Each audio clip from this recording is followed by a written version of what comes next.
Hello my dear viewers, NEET physics 34 year series का यह video thermodynamics का part 2 topic है diagram and graph based questions. First question VT diagram पर। यहां देख सकते हैं कि वीटी डायग्राम जो है स्ट्रेट लाइन है। एक है P1 प्रेशर के लिए, दूसरा है P2 प्रेशर के लिए। Straight line VT graph means Charles law के according V directly proportional to T होता है तब जब प्रेशर हो कांस्टेंट। मींस की यह ग्राफ कांस्टेंट प्रेशर P1 पे है और second graph constant pressure P2 पर है। तो यहां आपसे पूछा जा रहा है P1 P2 का रिलेशन। एक तो सिंपल सा रिलेशन होता है कि जिसका स्लोप कम प्रेशर ज्यादा और जिसका स्लोप ज्यादा प्रेशर कम। P1 का स्लोप कम है तो P1 ज्यादा होगा, P2 का स्लोप ज्यादा है तो P2 कम होगा। इसको आप एक दूसरे तरह से भी समझ सकते हैं। सपोज कर लीजिए कि हमने एक कॉमन टेम्परेचर ले लिया। यह टेम्परेचर, इस टेम्परेचर पे P1 ग्राफ के लिए वॉल्यूम का वैल्यू है V1 और P2 प्रेशर के लिए वॉल्यूम का वैल्यू है V2। आप देख सकते हैं सेम टेम्परेचर पे जिसका वॉल्यूम कम प्रेशर ज्यादा और जिसका वॉल्यूम ज्यादा प्रेशर कम। तो आप इस कॉन्सेप्ट को भी यूज करके सॉल्व कर सकते हैं। नेक्स्ट क्वेश्चन भी आपका वीटी डायग्राम पे ही है और यहां इस ग्राफ में आपको फिर से स्ट्रेट लाइन दिया गया है। मींस की this is the graph at constant pressure. और यहां आपसे दो चीजों का रेशियो पूछ रहा है। एक तो work done by the gas और दूसरा हीट एब्जॉर्ब। और आप जानते हैं कि चूंकि प्रेशर कांस्टेंट है, आइसोबारिक प्रोसेस है, तो कांस्टेंट प्रेशर पर dq का वैल्यू nCp dt होता है। और यही Cp मींस की molar specific heat capacity at constant pressure mono atomic gas के लिए 5/2r होता है। Cv 3/2r होता है, लेकिन Cp 5/2r होता है। तो हमने dq निकाल लिया और dw आप जानते हैं कांस्टेंट प्रेशर पर यह pdv होता है। और गैस लॉ को यूज करके हम जानते हैं pdv nrdt के बराबर होता है, तो हमने nrdt लिख लिया। और दोनों का रेशियो निकालेंगे, n cancel, r cancel, dt cancel, means की रेशियो आएगा हमारा 2/5। थर्ड क्वेश्चन पीवी डायग्राम पर बेस्ड। 4 प्रोसेस दिए गए हैं और आपसे पूछा जा रहा है आइडेंटिफाई करना है कि कौन सा प्रोसेस एडियाबेटिक है, कौन सा आइसोबारिक है, कौन सा आइसोकोरिक है और कौन सा आइसोथर्मल है। फर्स्ट प्रोसेस आप देख रहे हैं कि फर्स्ट प्रोसेस के लिए V का वैल्यू कांस्टेंट है। मींस की first process is isochoric, means की 1 का कॉम्बिनेशन C के साथ। सेम उसी तरह से सेकेंड और थर्ड प्रोसेस जो है दोनों ही कर्व है, लेकिन सेकेंड का के कर्व का स्लोप ज्यादा है, थर्ड के कर्व का स्लोप कम है। और आप जानते हैं एडियाबेटिक का स्लोप ज्यादा होता है, आइसोथर्मल का स्लोप कम होता है। So the second process is adiabatic and the third process is isothermal. और यहां फोर्थ प्रोसेस में आप देख रहे हैं कि प्रेशर चेंज हो ही नहीं रहा है, मींस की आइसोबारिक प्रोसेस है। So the fourth process is isobaric और यह मैच कर रहा है आपके ऑप्शन ए से। यहां पर आपसे कहा जा रहा है कि आइडियल गैस को कंप्रेस कर रहे हैं हाफ ऑफ इस इनिशियल वॉल्यूम और डिफरेंट प्रोसेसेस से कर रहे हैं। अब आपसे पूछ रहा है कि मैक्सिमम वर्क डन किस प्रोसेस में होगा, तो आप देख सकते हैं this is the graph of adiabatic process.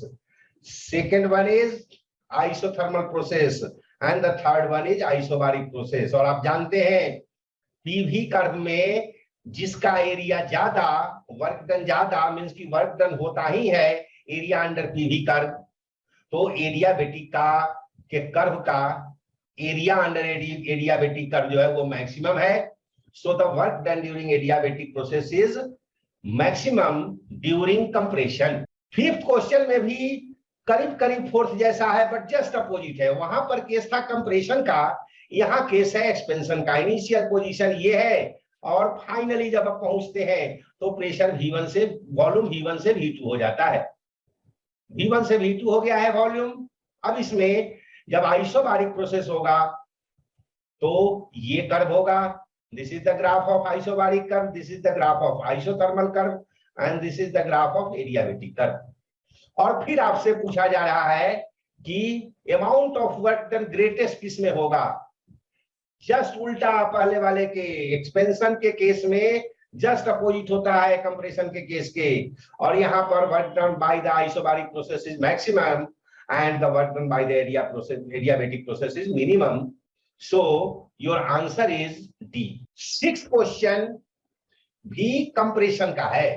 कह रहा है कि पहले तो हम आइसोथर्मली कंप्रेस करते हैं हाफ ऑफ इस इनिशियल वॉल्यूम, मींस कि इनिशियल वॉल्यूम अगर V है तो फाइनल वॉल्यूम V/2 हो गया है। उसके बाद फिर से कंप्रेस अब उसी सिस्टम को अलग से करते हैं एडियाबेटिक प्रोसेस से, और फिर से वॉल्यूम को रिड्यूस कर देते हैं हाफ, मींस कि फिर से V से V/2 करते हैं। और आपने क्वेश्चन नंबर 4 में देखा था कि कंप्रेशन के केस में slope of adiabatic curve is more, और इस तरह से area under adiabatic PV curve जो है वो ज्यादा होगा एरिया अंडर आइसोथर्मल कर्व, तो एडियाबेटिक प्रोसेस का वर्क डन भी ज्यादा होगा, and this is your option D. Question number 7 आपसे कह रहा है change in internal energy of the gas during the transition. किसी भी प्रोसेस में अगर आपको चेंज इन इंटरनल एनर्जी निकालना हो तो डेल्टा यू का फॉर्मूला होता है NCV डेल्टा टी। यहां चूंकि n का वैल्यू 1 है तो इसलिए हमने उसे यूज नहीं किया है, और delta U is equal to CV delta T. और चूंकि यह गैस आपका डाई एटॉमिक गैस है तो डाई एटॉमिक गैस के लिए CV का वैल्यू 5/2R, और डेल्टा टी के लिए हमने लिख दिया TB माइनस TA। इसी TB और TA को हम रिप्लेस कर सकते हैं आइडियल गैस इक्वेशन से, PV is equal to nRT, यहाँ पर PV is equal to RT क्योंकि n तो 1 है, तो TB का वैल्यू आएगा आपका PB भी V/R, और सिमिलरली TA का वैल्यू PA V/R। R को तो हम कॉमन लेकर के कैंसिल कर देंगे, मींस कि दिस इज द इक्वेशन। हमें PB और VB का वैल्यू लिखना है, PA और VA का वैल्यू लिखना है। आप यहां देख सकते हैं B का प्रेशर 2 × 10⁻³ पास्कल, मींस कि किलो पास्कल में दिया हुआ है, और उसे हमें मल्टीप्लाई करना है B के वॉल्यूम से जो कि 6 मीटर क्यूब है, और वही हमने किया है। सेम काम हमने PA VA में किया। A का प्रेशर है आपका 5 × 10⁻³ और उस समय का वॉल्यूम है आपका 4 मीटर क्यूब, और इस तरह से इसको जब सॉल्व करेंगे तो डेल्टा यू का वैल्यू आएगा हमारा -20 किलो जूल। इस पीवी डायग्राम में आप देख रहे हैं क्वेश्चन 8 के कि प्रोसेस को A से B और B से C ले जा रहे हैं। एक तो पाथ यह है AB and A to B and B to C, और दूसरा है A to C। A से B के बारे में आपके इंफॉर्मेशन दे रखे हैं कि 400 जूल ऐड किया जाता है सिस्टम में, और B से C के प्रोसेस में 100 जूल हीट ऐड किया जाता है सिस्टम में। तो इन दोनों इंफॉर्मेशंस को यूज करके हम A से B और B से C मींस कि A से C तक का चेंज इन इंटरनल एनर्जी हम निकाल लेंगे, और जो चेंज इन इंटरनल एनर्जी होगा सिस्टम के प्रोसेस का ABC का, वही होगा प्रोसेस AC का भी चेंज इन इंटरनल एनर्जी। और ये हमने लिख दिया है क्योंकि इनिशियल और फाइनल स्टेट दोनों प्रोसेस के सेम है। इसके बाद अब हम कंसीडर करेंगे AB प्रोसेस को, A to B को। A to B में वॉल्यूम में चेंजेस नहीं हो रहा है तो वर्क डन होगा 0, क्योंकि वर्क डन होता है PV is 0, so the delta W is 0। B से C के लिए, अच्छा सॉरी AB में ही, इसका मतलब जो heat given to the system है delta Q, that will be equal to delta U, और वह होगा 400 जूल। और अब B से C में heat given to the system है 100 जूल, और यह होगा डेल्टा UBC और साथ साथ WBC, डेल्टा WBC। और B से C का वर्क डन जब हम निकालेंगे तो B से C के प्रेशर तो कांस्टेंट है 6 × 10⁻⁴ पास्कल, लेकिन वॉल्यूम का चेंजेस हुआ है 4 × 10⁻³ में से माइनस करेंगे 2 × 10⁻³ को, और इसी को जब सॉल्व करेंगे पूरे टर्म को ये आएगा 120, और इस तरह से डेल्टा BC का, डेल्टा UBC का वैल्यू हमारा निकल करके आएगा -20 जूल। तो पूरे ABC प्रोसेस के डेल्टा U का वैल्यू आ जाएगा, A to B और B to C के डेल्टा U को ऐड कर देंगे, और यह आ गया हमारा 380 जूल। और यही चेंज इन इंटरनल एनर्जी आपको A to C वाले प्रोसेस का भी होगा। तो एक चीज हमें मालूम हो गया, एक क्वांटिटी डेल्टा यू का वैल्यू AC के लिए, और हम वर्क डन निकाल सकते हैं AC प्रोसेस का area under AC graph. Finally हमको फाइंड तो करना है हीट एब्जॉर्ब, तो इस फॉर्मूले को यूज किए और हमें डेल्टा QAC चाहिए। डेल्टा QAC को तो एज इट इज रहने देंगे, डेल्टा WAC निकालेंगे, क्योंकि एरिया अंडर AC आप देख सकते हैं यह बन रहा है आपका ट्रेपेजियम, जिसका एरिया होता है half sum of parallel sides, means की दिस, जो कि कितना है 2 × 10⁴, एंड दिस मींस की 6 × 10⁴, दोनों को ऐड किए और मल्टीप्लाई किए इससे, perpendicular distance between the parallel sides, and this distance is 4 × 10⁻³ -2 × 10⁻³ और जब इसे सॉल्व करेंगे आएगा 80। और इस तरह से डेल्टा QAC का वैल्यू चाहिए हमें, डेल्टा UAC तो हमें ऑलरेडी मिल चुका है 380 जूल, बस 80 को ला करके ऐड करेंगे 380 में, मींस की डेल्टा QAC का वैल्यू हो जाएगा 460 जूल। क्वेश्चन 9 साइक्लिक प्रोसेस है ABCDA और work done by the system in the cycle हमें फाइंड करना है। तो आप जानते हैं साइक्लिक प्रोसेस का work done, area under the loop. अब इसमें दो लूप बन रहे हैं, एक ये है लूप और एक ये है लूप। यहां पर आप देख सकते हैं कि AEDA लूप जो है वह क्लॉकवाइज है, इसका वर्क डन होगा पॉजिटिव, और EBCE आपका लूप जो है वह एंटी क्लॉकवाइज है, इसका वर्क डन होगा नेगेटिव। और आप यहां देखेंगे दोनों का जब वर्क डन निकालेंगे, ट्रायंगुलर शेप है, हाफ बेस इनटू हाइट, ये है आपका हाइट जो कि होगा 3P0 - 2P0 मींस की P0, यहां पर भी 2P0 - P0 तो यह भी P0, तो हाइट सेम दोनों का। बेस दोनों का AD और BC है वह भी सेम है, कितना है 2V0 - V0, मींस की दोनों के केस में वर्क डन जो होंगे, एक का होगा हाफ P0 V0, दूसरे का होगा -½ P0 V0, मींस की नेट वर्क डन जो है 0 होगा प्रोसेस का, and this is your option D. Question 10 बड़ा ही simple, A to B, B to C, C to A, फिर से cyclic process A to B, B to C, C to A, और यह आपका क्लॉकवाइज साइकिल है। Work done निकालना है आपको इसमें, तो सिंपली इस ट्रायंगल का, राइट ट्रायंगल का एरिया फाइंड करना होगा हाफ बेस इनटू हाइट से, और वही हमने किया है। बेस मींस की दिस, मींस की 7 - 2 और होल को मल्टीप्लाई कर दें 10⁻³ से, this is the change in volume. और BC है आपका 6 - 2 होल मल्टीप्लाइड बाय 10⁵, और यही काम हमने किया, answer is 1000 joule. Question number 11 बड़ा ही आसान क्वेश्चन, यहां पर आपसे दे रखा है, इस तरह के क्वेश्चन हमने पहले भी किए हैं। दो पाथ है A to C जाने में, हमारे पास दो पाथ है, एक है ADC मींस की ऐसे यहां A से चले, ये D और देन C, और दूसरा पाथ है आपका ABC मींस की ऐसे और ऐसे। दोनों ही पाथ के केसेस में देख रहे हैं, इनिशियल स्टेट ये है और फाइनल स्टेट C है, तो ध्यान रहे चेंज इन इंटरनल एनर्जी तो दोनों ही केस में सेम रहेंगे।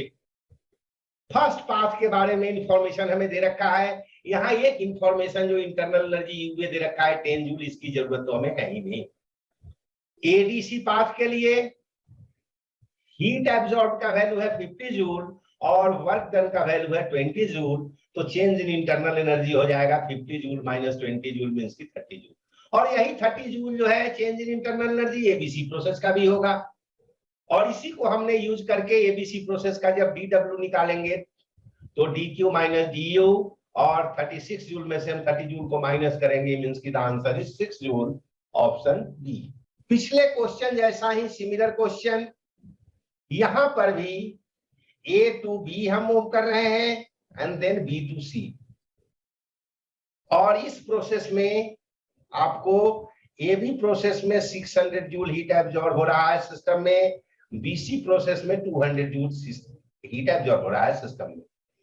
लेकिन आपसे पूछ रहा है change in internal energy process AC का, तो जो change in internal energy ABC process का होगा वही change in internal energy AC process का भी होगा। और इस एबीसी प्रोसेस का चेंज इन इंटरनल एनर्जी निकालने में हम देखेंगे ए टू बी में तो कोई वर्डन नहीं होगा, क्योंकि चेंज इन वॉल्यूम नहीं हो रहा है, यह आपका आइसोकोरिक प्रोसेस है। और अब हमें निकालना है बीसी का वर्डन, जो कि होगा PB multiplied by VD minus VA. आप देख सकते हैं वीडी और वीए दोनों आपको दिया हुआ है, वैल्यू पुट करेंगे और आंसर आ जाएगा 240 जूल।